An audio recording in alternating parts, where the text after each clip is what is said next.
Welcome back dear student. तो आज हम लोग स्टार्ट करते हैं ह्यूमन रिप्रोडक्शन का वन चैप्टर का सीरीज। ह्यूमन रिप्रोडक्शन में मेल रिप्रोडक्टिव सिस्टम से पहला एमसीक्यू बनता है टेस्टिस से। ह्यूमन मेल में टेस्टिस का जो पोजीशन होता है वो एक्स्ट्रा एब्डोमिनल होता है, और ये extra abdominal with in A pouch होता है जिसे स्क्रोटम कहते हैं। और इस स्क्रोटम पर रखने का रीज़न होता है कि बॉडी टेम्परेचर से 2 से 3 डिग्री टेम्परेचर कम चाहिए होता है स्पर्म फॉर्मेशन यानी स्पर्मेटोजेनेसिस के लिए। अब ह्यूमन में टेस्टिस पेयर्ड होते हैं।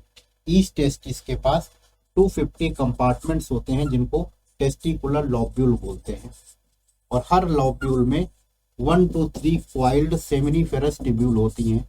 और सेमिनिफेरस ट्यूब्यूल वो जगह होती है जहां पर स्पर्म का फॉर्मेशन होता है। लेकिन सेमिनिफेरस ट्यूब्यूल के अंदर भी एमसीक्यू बड़े अच्छे बनते हैं। जैसे पहला एमसीक्यू कि सेमिनिफेरस ट्यूब्यूल के अंदर माने with in seminiferous tubule 2 types की सेल होती हैं। पहला होता है मेल जर्म सेल यानी स्पर्मेटोगोनिया, जिससे आगे चल के स्पर्म का फॉर्मेशन होता है। और दूसरी सेल होती है सर्टोली सेल या नर सेल जिसको बोलते हैं, और ये सेल काम करती है कि नरिशमेंट प्रोवाइड करती है। इसके बाद सेमिनिफेरस ट्यूब्यूल के आउटसाइड का स्पेस कहलाता है इंटरस्टिशियल स्पेस, और इस इंटरस्टिशियल स्पेस पर एक सेल पाई जाती है जिसको लीडिंग सेल बोलते हैं या इंटरस्टिशियल सेल बोलते हैं। और ये leading cell male hormone androgen यानी टेस्टोस्टेरोन का फॉर्मेशन करती है, और वो एंड्रोजन कंट्रोल करता है, रेगुलेट करता है स्पर्मेटोजेनेसिस की प्रोसेस को। इसके बाद नेक्स्ट एमसीक्यू बनता है कि स्पर्म का पाथवे क्या होता है। स्पर्म सेमिनिफेरस ट्यूब्यूल से बना, उसके बाद स्पर्म किस पाथवे से ट्रेवल करता हुआ आगे बढ़ता है। तो इसका पाथवे आप लोगों को याद करना पड़ेगा कि सेमिनिफेरस ट्यूब्यूल में स्पर्म बना, वो सेमिनिफेरस ट्यूब्यूल ओपन हुई रेटेड एस्टिस पर, रेटेड एस्टिस ओपन हुए वासा इफ्रेंसिया पर, और वासा इफ्रेंसिया ओपन हुआ इपिडिडाइमिस में, और इपिडिडाइमिस लीड करता है वास डिफरेंस को। ये पाथवे पूछा जाता है। इसमें से एक क्वेश्चन ऐसा भी बनता है कि मान लीजिए कहीं किसी जगह पे कह दिया उन्होंने कि वासा इफ्रेंसिया को ब्लॉक कर दिया, तो अब स्पर्म का मूवमेंट कहाँ से कहाँ नहीं होगा, तो रेटेड एस्टिस से एपिडिडाइमिस नहीं होगा। एपिडिडाइमिस वो जगह भी होती है जहां पर स्पर्म का मैच्योरेशन और स्टोरेज भी होता है। इसके बाद मेल एसेसरी ग्लैंड पर एमसीक्यू बनते हैं कि मेल की जो एसेसरी ग्लैंड होती हैं वो 3 होती हैं। सेमाइनल वेसिकल होती है, प्रोस्टेट ग्लैंड होती है, और बल्बो यूरिथ्रल ग्लैंड होती है। बल्बो यूरिथ्रल ग्लैंड को ही काउपर्स ग्लैंड बोलते हैं। और सबसे इंपॉर्टेंट क्वेश्चन आता है कि इन तीनों ग्लैंड के सिक्रीशन को मिला के सेमाइनल प्लाज्मा बोलते हैं, और वो सेमाइनल प्लाज्मा स्पर्म के साथ मिलकर सीमेन का निर्माण करता है। तो क्वेश्चन आएगा कि semen is composed of seminal plasma plus sperm. इस सेमाइनल प्लाज्मा पर अगला एमसीक्यू बनता है कि ये सेमाइनल प्लाज्मा रिच होता है fructose, calcium ion and certain enzymes. ये डायरेक्ट एमसीक्यू पूछता है। इसके बाद एक स्पेशल सिक्रीशन दिया है बल्बो यूरिथ्रल ग्लैंड का, कि बल्बो यूरिथ्रल ग्लैंड का सिक्रीशन मेल पेनिस की लुब्रिकेशन और वेजाइना की एसिडिटी को न्यूट्रलाइज करने के लिए किया जाता है। इसके बाद अगला एमसीक्यू बनता है कि सेमाइनल वेसिकल की जो डक्ट होती है, सेमाइनल डक्ट, ये सेमाइनल डक्ट वास डिफरेंस के साथ फ्यूज करके आगे लीड करती है इजैकुलेटरी डक्ट के रूप में। इजैकुलेटरी डक्ट के रूप में यही इजैकुलेटरी डक्ट आगे यूरिथ्रा एंड पेनिस के थ्रू पास आउट होता है। ये बात में क्लियर हुआ। इसको आप छोटा से इस तरीके से याद कर सकते हैं कि सेमाइनल वेसिकल से सेमाइनल डक्ट वास डिफरेंस के साथ मिलकर इजैकुलेटरी डक्ट बनाया। तो क्वेश्चन आएगा कि ejaculatory duct is formed by the fusion of, इसके बाद यूरिथ्रा एंड पेनिस। इसके बाद नेक्स्ट आता है कि स्पर्म का फॉर्मेशन कैसे होता है। उस प्रोसेस को बोलते हैं स्पर्मेटोजेनेसिस। माने नीट का सबसे फेवरेट टॉपिक है स्पर्मेटोजेनेसिस। किसी न किसी फॉर्मेट में इसमें क्वेश्चन आते हैं। सबसे पहले स्पर्मेटोजेनेसिस पर पहला एमसीक्यू कि ये प्यूबर्टी पीरियड से बिगिन होता है मेल में, प्यूबर्टी पीरियड से। और यहाँ पर बेसिकली स्पर्मेटोगोनिया सबसे पहले माइटोसिस में मल्टीप्लाई करती हैं माइटोसिस से और ढेर सारी स्पर्मेटोगोनिया बनाती हैं। इन स्पर्मेटोगोनिया में आगे ग्रोथ होती है, तो ग्रोथ होने के बाद बड़ी स्पर्मेटोगोनिया को प्राइमरी स्पर्मेटोसाइट बोलते हैं। और ये प्राइमरी स्पर्मेटोसाइट सबसे पहले मियोसिस फर्स्ट में जाती है। फर्स्ट में जाने के बाद 2 सेल बनती हैं। मियोसिस फर्स्ट के बाद क्रोमोसोम नंबर हाफ हो जाते हैं, तो इस सेल को सेकेंडरी स्पर्मेटोसाइट बोलते हैं। सेकेंडरी स्पर्मेटोसाइट में मियोसिस सेकेंड होता है। तो अब ये 4 सेल बनी जिनको स्पर्मेटिड बोलते हैं। और इस स्पर्मेटिड में ट्रांसफॉर्मेशन होता है जिसको स्पर्मियोजेनेसिस बोलते हैं। उस ट्रांसफॉर्मेशन में ये स्पर्मेटिड कन्वर्ट हो जाता है इस स्पर्म के स्ट्रक्चर में। तो यहाँ पे इंपॉर्टेंट क्वेश्चन क्या बनता है कि 1 प्राइमरी स्पर्मेटोसाइट से कितने स्पर्म का फॉर्मेशन होता है? 4 स्पर्म का फॉर्मेशन होता है। 1 सेकेंडरी स्पर्मेटोसाइट से कितने स्पर्म का फॉर्मेशन होता है? 2 स्पर्म का फॉर्मेशन होता है। इसके बाद इनकी प्लॉइडी पूछ ली जाती है। तो प्लॉइडी में आप लोगों को याद रखना है कि spermatogonia and primary spermatocyte 2n होती हैं डिप्लॉइड, और बाकी स्पर्मेटिड, सेकेंडरी स्पर्मेटोसाइट और स्पर्म का ही दूसरा नाम होता है स्पर्मेटोजोवा। ये कैसा होता है? हैप्लॉइड होता है।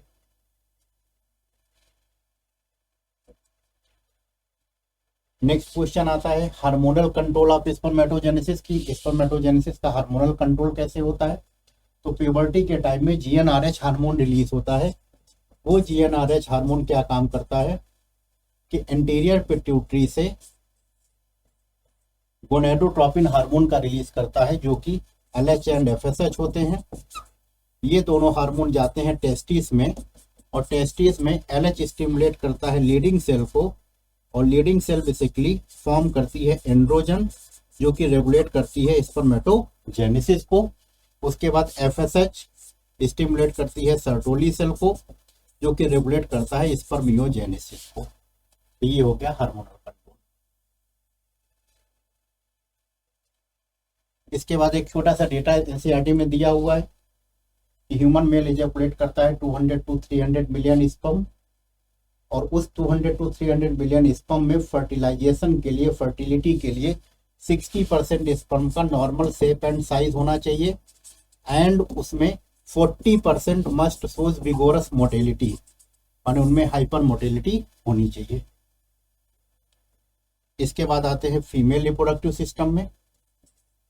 फीमेल रिप्रोडक्टिव सिस्टम में पहला MCQ बन गया ओवरी पर based. Ovary primary sex organ है जो कि ओवम का फॉर्मेशन करती है और एग का रिलीज करती है। इसके बाद नेक्स्ट क्वेश्चन फैलोपियन ट्यूब के पार्ट्स आते हैं। फैलोपियन ट्यूब का जो सबसे पार्ट ओवरी के करीब होता है उसे कहा जाता है इन्फंडिबुलम। उस इन्फंडिबुलम में फिंगर लाइक प्रोजेक्शन होते हैं जिसे फिम्ब्री कहते हैं, जो कि ओवम के कलेक्शन का काम करता है। और फैलोपियन ट्यूब का वाइडेस्ट पार्ट जहां फर्टिलाइजेशन होता है वो कहलाता है एम्पुला। इसके बाद यूट्रस पर रिलेटेड क्वेश्चन आते हैं कि यूट्रस आपका वोम कहलाता है, और ये यूट्रस इन्वर्टेड पेयर शेप्ड होता है। यूट्रस की 3 वॉल लेयर होती हैं जिसे पेरीमेट्रियम, मायोमेट्रियम और इंडोमेट्रियम बोलते हैं। मायोमेट्रियम मसल्स की लेयर होती है, स्मूथ मसल की लेयर, जो कि डिलीवरी के समय कॉन्ट्रैक्शन में मदद करती है। इंडोमेट्रियम ग्लैंडुलर लेयर होती है जो कि साइक्लिक चेंज होता है ड्यूरिंग मेंस्ट्रुएशन। इसके अलावा इम्प्लांटेशन भी इंडोमेट्रियम में होता है। नेक्स्ट क्वेश्चन यूट्रस का आता है कि यूट्रस का नैरो एंड जो वेजाइना से कनेक्ट होता है वो कहलाता है सर्विक्स, और इस सर्विक्स की कैनाल कहलाती है सर्वाइकल कैनाल, और ये सर्वाइकल कैनाल और वेजाइना मिलके बनाते हैं बर्थ कैनाल। तो ये लास्ट ईयर का क्वेश्चन था कि birth canal is formed by cervical canal plus vagina.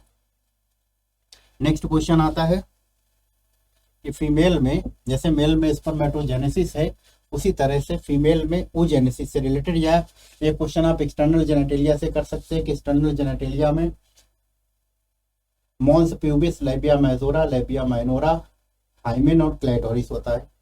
क्लैटोरिस से रिलेटेड एक क्वेश्चन बड़ा इंपॉर्टेंट होता है कि क्लैटोरिस जिस जंक्शन पे होता है वो अपर जंक्शन लेबिया माइनोरा का होता है above the urethral opening. And hymen पे रिलेटेड लास्ट ईयर MCQ आया है कि जो हाइमेन होता है वो जनरली फर्स्ट इंटरकोर्स में रप्चर हो जाता है। लेकिन ये देखा गया है कि फीमेल में इट में भी कि horse riding, cycling, jumping, in case से भी हाइमेन रप्चर होता है। इवन कई बार हाइमेन इंटरकोर्स के बाद भी परसिस्ट करता है। तो इसमें एक एनसीईआरटी ने बड़ा अच्छा लाइन दिया है कि प्रेजेंस और absence of hymen is not reliable indicator of sexual intercourse और वर्जिनिटी। इसके बाद मेमोरी ग्लैंड पर एक इंपॉर्टेंट एमसीक्यू आता है कि मेमोरी ग्लैंड पर पाथवे पूछा जाता है कि जो एल्वुलाई है ल्यूमेन बेसिकली जहां पर मिल्क स्टोर होगा, वहां से मेमोरी ट्यूब्यूल्स निकलती हैं। वो मेमोरी ट्यूब्यूल्स मेमोरी डक्ट में कन्वर्ट होती हैं और वो मेमोरी डक्ट ज्वाइन होती हैं वाइडेस्ट पार्ट एम्पुला से, और एम्पुला से छोटी छोटी लैक्टिफेरस डक्ट्स निकलती हैं। तो ये पाथवे पूछा जाता है मिल्क का कि मेमोरी ग्लैंड में जो मिल्क का फ्लो होता है वो किस तरीके से होता है। इसके बाद फीमेल में इंपॉर्टेंट इवेंट oogenesis आपका फीटल पीरियड से बिगिन होता है। ये बड़ा इंपॉर्टेंट है कि फीटल पीरियड ये स्पर्मेटोजेनेसिस प्यूबर्टी पीरियड से था। यहाँ भी ये 2n की oogonia होती हैं, डिप्लॉइड सेल होती हैं। oogonia में माइटोसिस होता है। ये फीटल पीरियड में ही सारी कहानी चल रही है। माइटोसिस होकर ढेर सारी oogonia बनती है, माने millions of the oogonia are formed. और बड़ी एक अच्छी एनसीईआरटी ने लाइन दी है कि ये oogonia आफ्टर बर्थ ऐड नहीं होती है। नो मोर oogonia फॉर्म्ड और एडेड आफ्टर बर्थ। तो ये 2n के oogonia बनी, इनमें से ग्रोथ हुई। ग्रोथ होने के बाद एक बड़ी सी प्राइमरी oocyte बनी, और इस प्राइमरी oocyte में मियोसिस फर्स्ट हुआ। लेकिन मियोसिस फर्स्ट प्रोफेज फर्स्ट पे जाके अरेस्ट हो गया। प्रोफेज फर्स्ट में भी स्पेशली डिप्लोटिन स्टेज में जाके अरेस्ट हो गया। तो इसका मतलब मियोसिस फर्स्ट कंप्लीट नहीं हुआ। ये अभी फीटल पीरियड की बात चल रही है, माने ये सब चल रहा है फीटल पीरियड में, कि फीटल पीरियड में अभी 2n की ये प्राइमरी oocyte है जो कि अरेस्टेड है प्रोफेज फर्स्ट में, इसलिए इसकी प्लॉइडी अभी कितनी है 2n है। अब इसके बाद स्टार्ट होगा जब प्यूबर्टी पीरियड आएगा। तो जब प्यूबर्टी पीरियड आएगा तो ये primary oocyte meiosis first complete करेगी। लेकिन इसमें भी बड़ी एक इंपॉर्टेंट बात है कि इसका मियोसिस अनइक्वल मियोसिस होता है। अनइक्वल मियोसिस का मतलब कि एक सेल बड़ी बनती है, एक सेल छोटी बनती है। जो बड़ी सेल होती है वो कहलाती है सेकेंडरी oocyte, और जो छोटी सेल बनती है वो कहलाती है पोलर बॉडी। बाद में आपको इसका रीजन बताऊंगा पोलर बॉडी के फॉर्म होने का।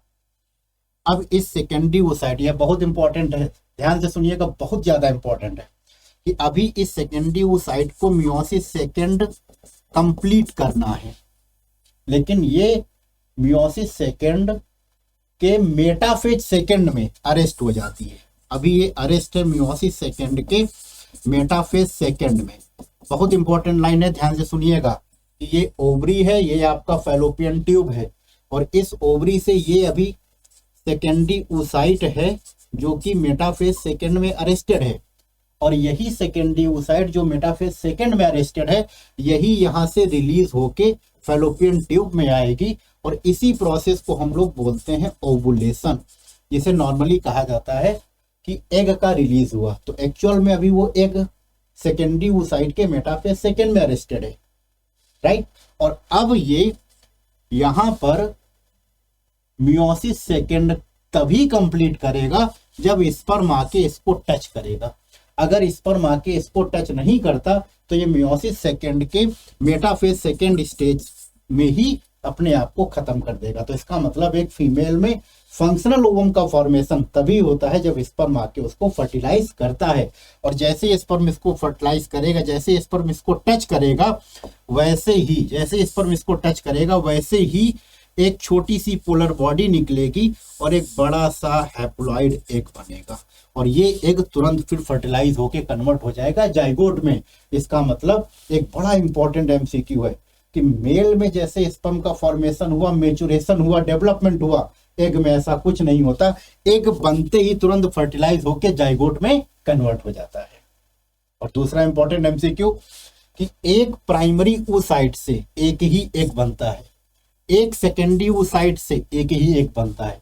माने अगर 100 एग बनाने हैं तो आपको रिक्वायरमेंट होगी 100 प्राइमरी oocyte की या 100 सेकेंडरी oocyte की।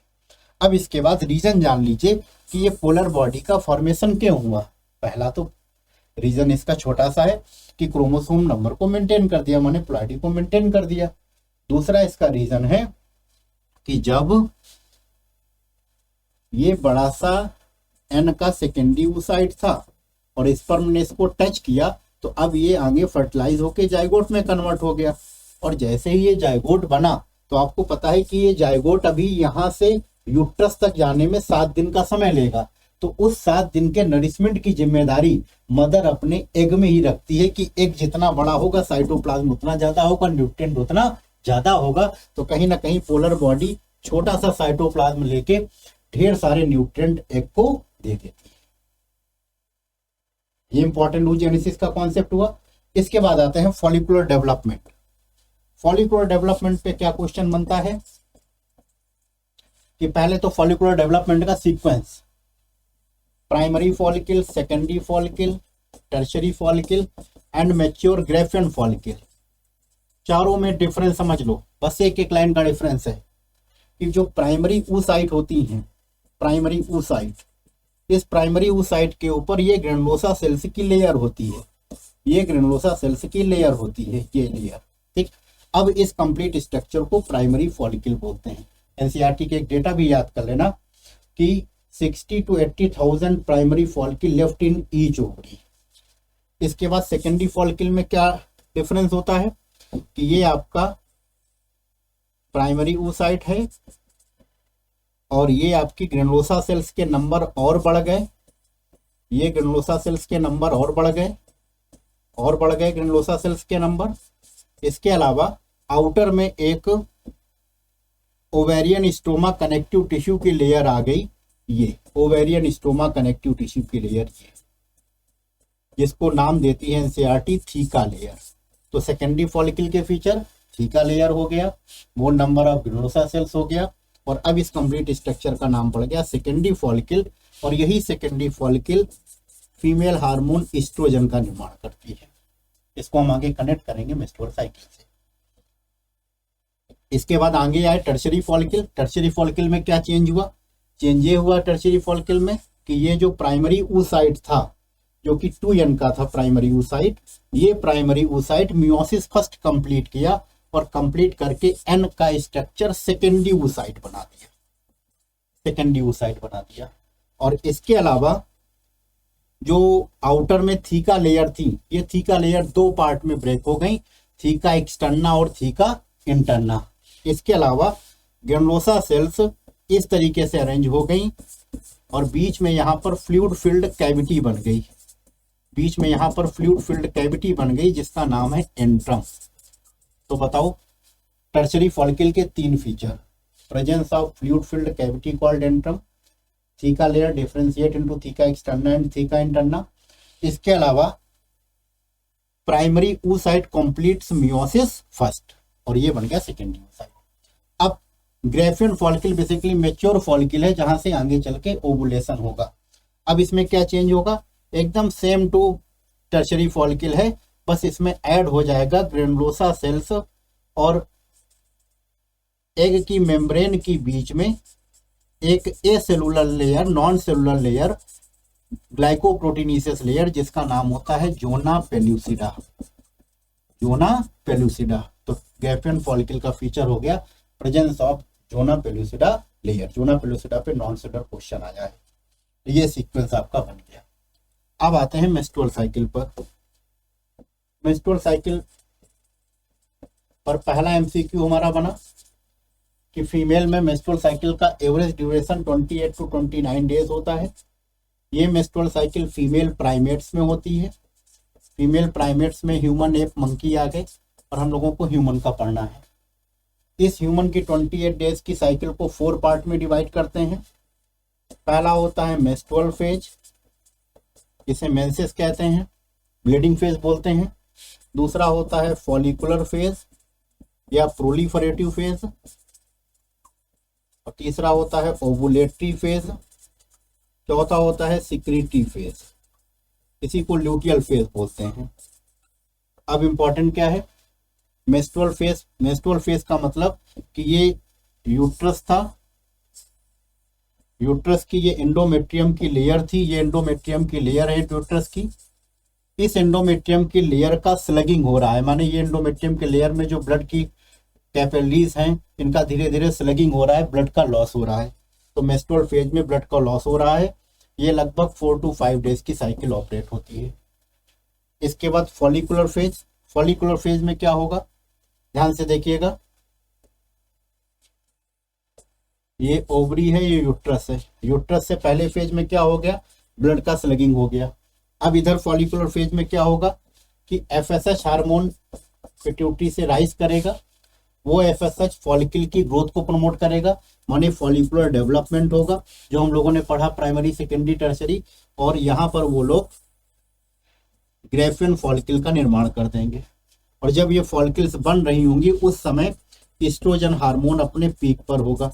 ये एस्ट्रोजन हार्मोन निकल के ब्लड के द्वारा ट्रेवल करके यूट्रस की एंडोमेट्रियम में आके जो स्लगिंग हुई थी उस एंडोमेट्रियम का रीजनरेशन स्टार्ट कर देगी।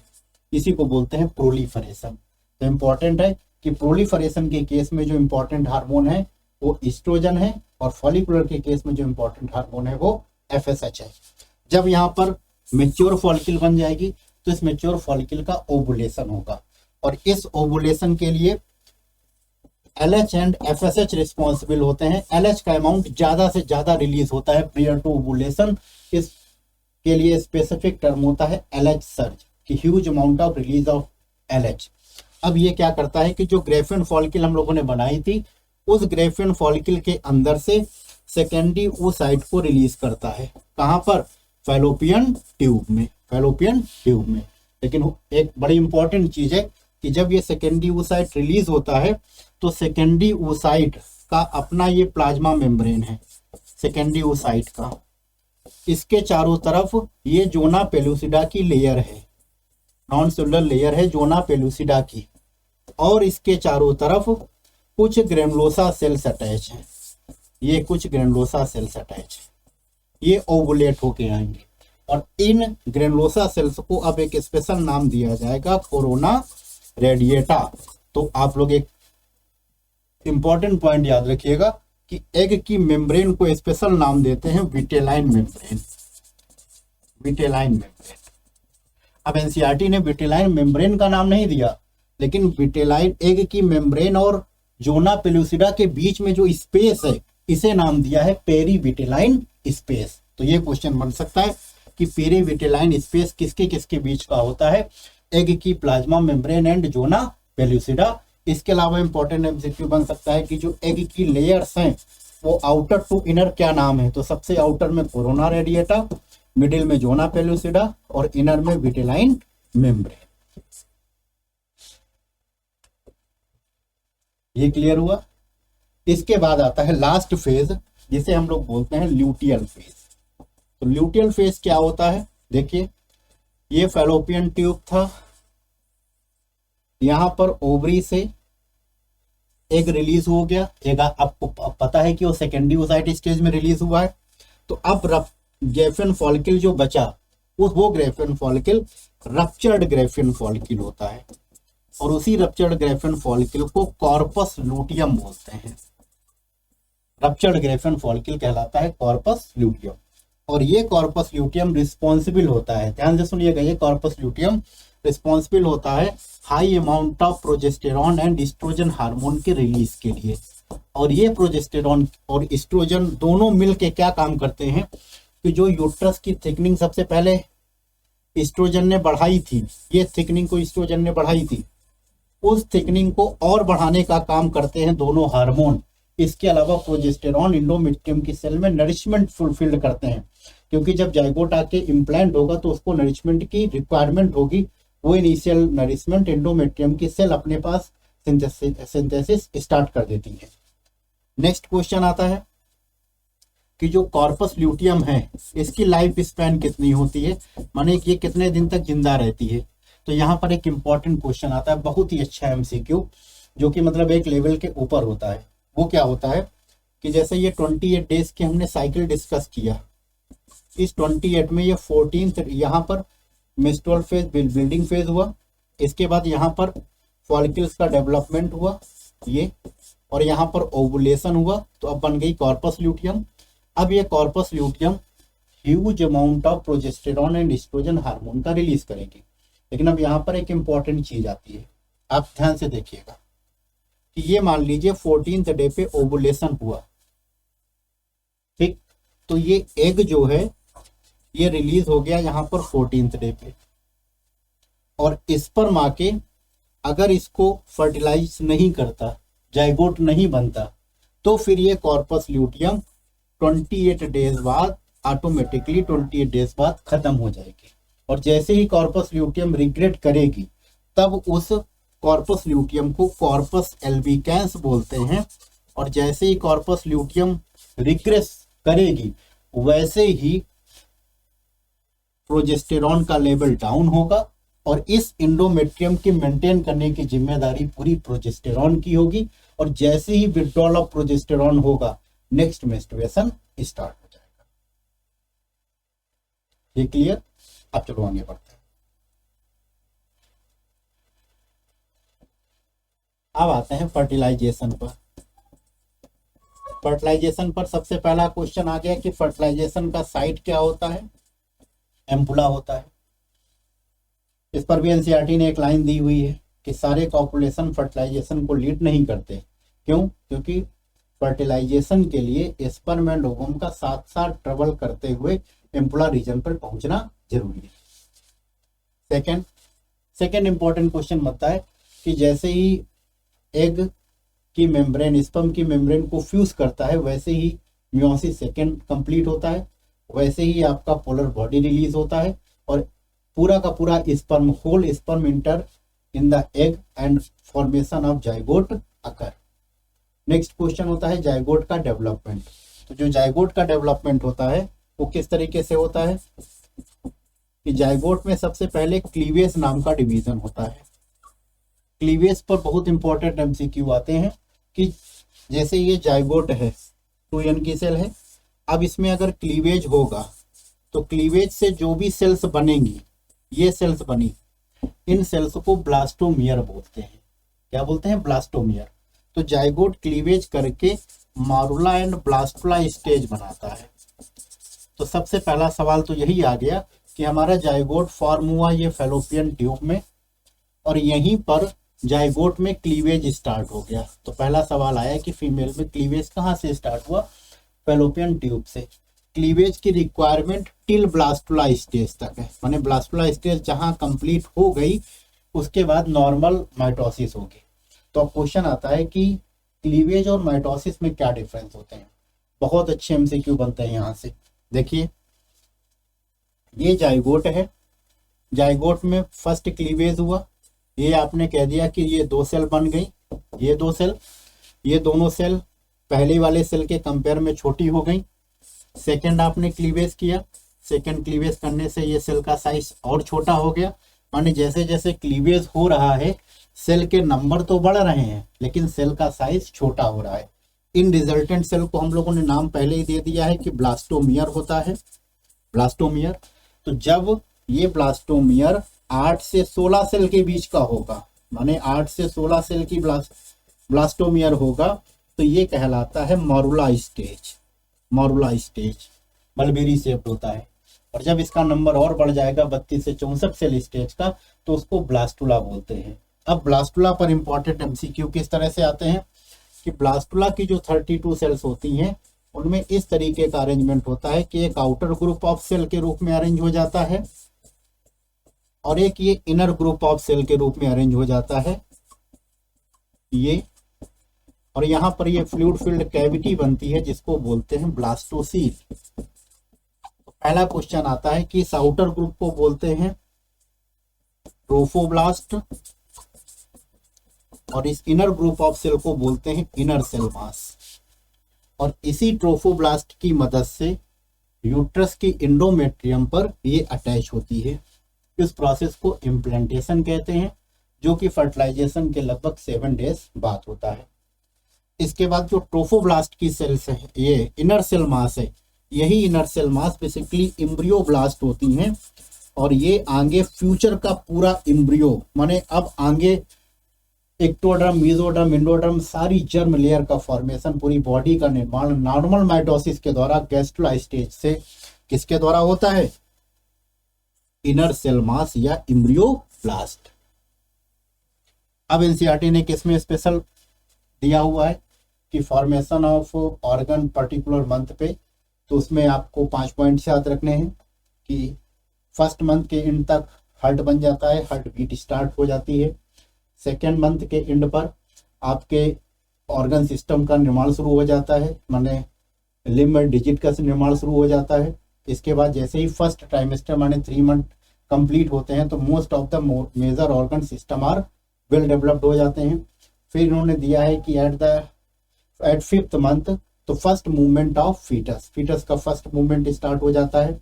इसके अलावा at the end of second trimester माने 6 मंथ पे आईलेसेस आर फॉर्म्ड। इसके अलावा eyelid open, body covered with fine hair, ये इंपॉर्टेंट है। इसके बाद आता है कि जब 9 मंथ का पीरियड कंप्लीट हो गया, गेस्टेशन पीरियड, तो फिर डिलीवरी का टाइम आता है और उस डिलीवरी की प्रोसेस को पार्ट्यूरेशन बोलते हैं। लेकिन इसके पार्ट्यूरेशन के पहले एक छोटा सा एमसीक्यू प्लेसेंटा पर बनता है। वो किस तरीके से कि जो प्लेसेंटा होता है ये बेसिकली मैटरनल बॉडी और फीटस के बीच में कनेक्शन होता है, राइट। और इस प्लेसेंटा को फीटस से कनेक्ट करने वाले स्ट्रक्चर को अम्बिलिकल कॉर्ड बोलते हैं। और अब मदर का जो नरिशमेंट है वो सब का सब फीटस को मिलने वाला है। किस तरीके से कि प्लेसेंटा बेसिकली O2 CO2 को भी एक्सचेंज करेगा, फीटस के अंदर का CO2 रिमूव करके अपने साथ ले जाएगी, O2 देगी। इसके अलावा न्यूट्रिएंट सप्लाई करेगा, इसके अलावा वेस्ट का रिमूवल करेगा। और सबसे इंपॉर्टेंट, प्लेसेंटा इंडोक्राइन नेचर का होता है। इंडोक्राइन का मतलब कुछ हार्मोन बनाएगा। उन हार्मोन के नाम आपको याद रखने हैं कि जैसे HCG हो गया, HPL हो गया, प्रोजेस्टेरॉन हो गया, ईस्ट्रोजन हो गया। और एनसीईआरटी ने एक लाइन दी है कि ओवरी लेटर फेज में, आगे जब प्रेगनेंसी आगे बढ़ती जाती है तो रिलैक्सिन नाम का हार्मोन निकालेगा। और एनसीईआरटी ने दिया है कि ये तीनों हार्मोन HCG, HPL और रिलैक्सिन, ये स्पेशली प्रेगनेंसी के टाइम में ही रिलीज होने वाले हार्मोन होते हैं। तो ये तरह एमसीक्यू प्लेसेंटा पर। अब वापस आते हैं पार्ट्यूरेशन पर। 9 मंथ कंप्लीट होने पे डिलीवरी ऑफ द फीटस की डिलीवरी, चाइल्ड बर्थ की प्रोसेस को क्या बोलते हैं? पार्ट्यूरेशन बोलते हैं। ये बेसिकली एक न्यूरो इंडोक्राइन मैकेनिज्म होता है। और इम्पॉर्टेंट एमसीक्यू बनता है कि जो फीटल इजेक्शन रिफ्लेक्स है, माने जो सिग्नल है पार्ट्यूरेशन का, वो सिग्नल कहाँ से जनरेट होता है? तो इसको एकदम रट डालिएगा आप लोग कि signal for parturition originate from fully developed foetus and placenta.